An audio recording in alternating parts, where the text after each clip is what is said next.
병원의 환자에게 심장 발작이 일어났다. 심장 발동은 정지하고 환자는 혼수 상태가 되었다. 가망이 적었지만 소생을 위한 의료진들의 노력 끝에 그녀는 깨어났다. 깨어난 그녀는 그동안 주위에서 일어난 일을 모두 말하였다. 응급실에 사람들이 오가던 순서, 의사들과 간호사들이 입었던 가운, 심장 주치의가 달려오다 바닥에 떨어뜨렸던 금색 만년필이 아주 값진 메이커 제품이었던 사실까지. 그러니까 보통 사람은 이제 그걸 목격하더라도 바닥에 떨어진 만년필, 보통 2, 3m 바깥에서 보는데 그 제품을 상표를 볼 수는 없죠. 하지만은 그 영적인 관찰에서는 그런 것까지 완벽하게 볼 수 있는 거죠. 아주 값진 메이커 제품이었던 사실까지. 모두가 누워있는 그녀의 위치에서는 알 수 없는 것들이었고, 게다가 그녀는 맹인이었다. 맹인이었는데, 몸에서 나오니까 다 봤다. 혼수 상태에서 영혼이 떠있는 동안 그녀의 몸이 아닌 영혼이 모든 것을 보고 있었다. 야, 이건, 새삼 얘기하는 게 좀 그렇죠. 그냥 수필적으로 쓴 겁니다.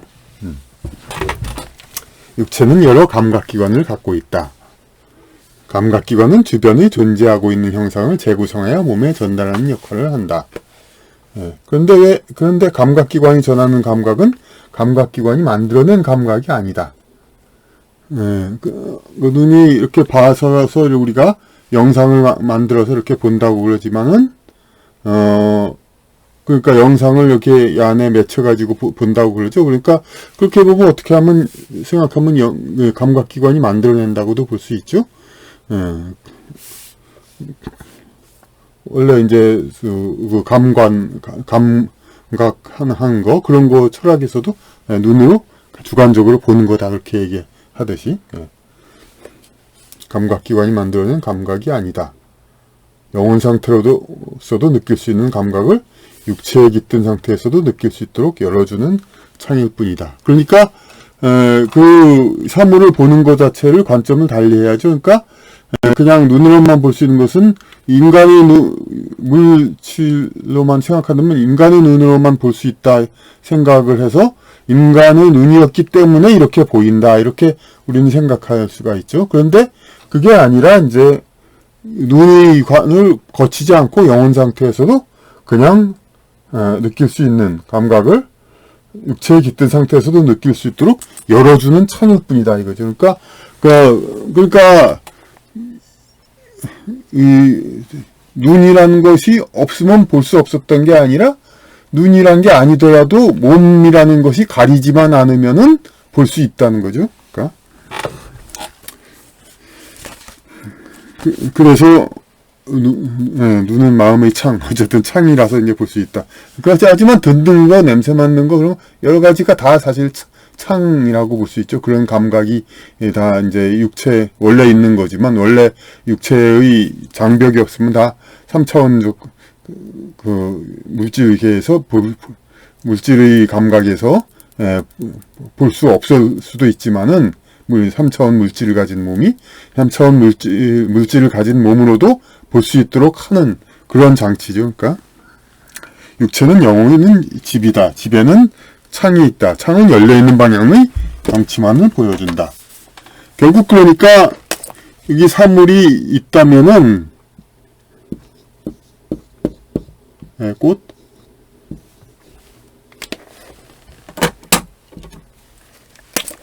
사물이 있다면은 이것을 보는 것은 이게 육체라는 집이 있다면은 거기 이제 창문을 열므로써 이렇게 본다는 거죠. 그러니까 창문을 열므로써 본다. 그러니까 그 창문을 열므로써 보는 것이지 이 창문이 이 영상을 만드는 건 아니다. 이렇게 보는 거죠. 창이 맑고 깨끗하면 경치는 그대로 보이지만 창유리가 흐리면 흐리게 보이고 혹은 유리면이 고르지 못하면 이지러지 보이기도 한다. 눈이 성능이 안 좋으면은, 그러니까 우리가 이제 근시야 안경을 안 쓰면 흐릿하게 보이죠. 그런데 그것은 이 천이 흐리니까 그렇게 보일 뿐이지 원래는 그게 아니죠. 그러니까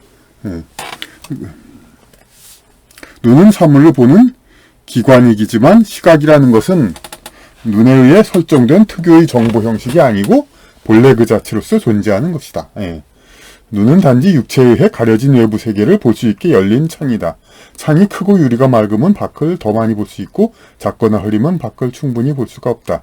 다른 감각기관도 마찬가지다. 영에 의한 직접 감각은 색깔과 소리가 더욱 선명하다. 사례에서 만약 환자의 영혼이 의료진의 치료할 동안에 자신의 육체에 머물러 있었다면 그 고통은 극심했을 것이다. 육체의 고통이 심하면 정신은 육체를 떠나 있는다. 보통 기절한다고 육체를 고통을 느끼지 않기 위해서 고통은 육체의 손상을 경고하여 방어하라는 것이지 조물주가 피조물에게 고통을 주려고 있는 것이 아니다. 그러니까 방어할 때는 아프지만 방어해야 할 필요가 있으면 근데 그 선을 넘어선 이제 상황이면은 아예 이제 떠나 있는 거죠. 영혼이 육체를 고통이 이제 대책 없는 고통이 계속될 때 집을 대대적으로 수리하는 공사를 할 때 우리는 집에서 나가 있게 된다. 그러니까 똑같은 비유가 되는 거죠. 집이 영혼이 들어가 있는 집이 육체라면은 집을 막 대대적으로 수리하면은 집주인 사람은 밖에 나가 있죠. 그러니까 요 사람을 영혼이라고 비유하고 집을 육체라고 보면 이제 수술을 하고 그러니까 대대적인 수술을 할 때 영혼은 밖으로 나가 있죠. 마취가 돼 있으니까. 집을 대대적으로 수리하는 공사를 할 때 우리는 집에서 나가 있게 된다. 물론 집이 완전히 허물어지면 집을 완전히 떠나야 하는데 집이 허물어지면 집을 떠죠. 무너질 것이 확실하면 확실히 무너지기 전에 떠난다. 충격 등을 받아 기절했던 사람들이 모두 그동안의 일을 기억한다면 우리 주변은 엄청나게 많은 이야깃거리가 있을 것이다.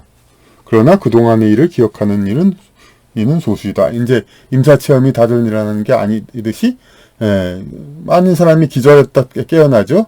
잠자다 일어나기도 하지만 그 잠은 좀 이제 그만큼 글쎄 잠은 왜 기억이 더 이제 잘 때도 이제 어쨌든 이제 그곳을 갔다 오는데 기절했을 때도 이제 그동안에 어디를 갔다 오는 거죠. 영국의 공사장에서 사고로 쓰러진 젊은이는 멀리 떠돌던 중 막 딸을 출산하는 행복하고 단란한 가정을 보고 그리로 들어가 새로운 인생을 살고 싶은 유혹을 느꼈다. 그러니까 다른 강의에서 얘기했듯이 막 출생할 때 이렇게 영혼이 들어올 수도 있다는 얘기죠. 그런데 아무래도 공사장 막노동하는 젊은이니까 좀 어려운 가정이었겠죠.